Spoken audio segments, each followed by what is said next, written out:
Hello, ஒரு healthy breakfast பார்க்கலாமா? அதுக்கு வந்து ஒரு வெங்காயத்தை நான் பெரிய வெங்காயம் சாப் பண்ணி எடுத்திருக்கேன். ஒரு கேரட் துருவி எடுத்திருக்கேன். ஒரு பொட்டேட்டோவை துருவிட்டு நல்லா தண்ணியில் போட்டு அலசி அதை ஸ்க்வீஸ் பண்ணி நான் எடுத்திருக்கேன். ஒரு க்ரீன் சில்லி. ஸோ இன்றைக்கி வந்து இதெல்லாம் வச்சு நம்ம வந்து ஒரு ராகி அடை வந்து பார்க்க போகிறோம். பார்க்கலாமா?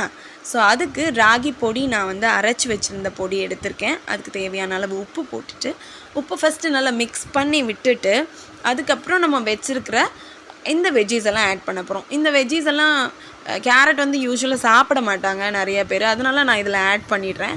ஸோ ஃபஸ்ட்டு கேரட், அடுத்து ஆனியன், அதுக்கப்புறம் ஸ்க்வீஸ் பண்ணி வச்சுருக்கிற பொட்டேட்டோ, அதுக்கப்புறம் க்ரீன் சில்லி.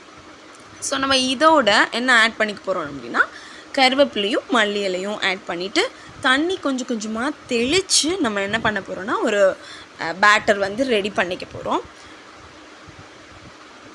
ஸோ இந்த மாதிரி கன்சிஸ்டன்சியில் இருக்கணும். இதில் வந்து வெஜ்ஜீஸ் வேறு என்ன வெஜ்ஜீஸ் ஆட் பண்ணணுன்னாலும் நீங்கள் ஆட் பண்ணிக்கலாம். ஸோ வெஜ்ஜீஸ் வந்து நம்ம சாப்பிட வைக்கணும், அவ்வளோதான்.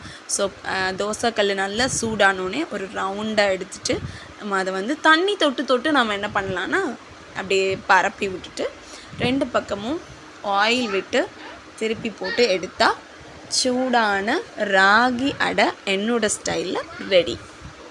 இதுக்கு வந்து நம்ம வந்து சிலர் வந்து இதை சும்மாவே சாப்பிட்ருவாங்க. ஆனால் நான் வந்து கெட்டி சட்னியாக வச்சு சாப்பிடுவேன். அப்படி இல்லைனா கொஞ்சம் ரொம்ப தண்ணியாக இல்லாமல் கொஞ்சம் தண்ணியாக வச்சு அந்த மாதிரி வச்சு நாங்கள் வந்து இதை எடுத்துப்போம். ஸோ அது வாரத்தில் ஒரு நாள் கண்டிப்பாக எடுத்துக்கணும். பட் நம்மளோட பிஸி ஸ்கெடியூல்ஸில் அதெல்லாம் மறந்துடுறோம், தோசை தான் ஊற்றி சாப்பிட்றோம்.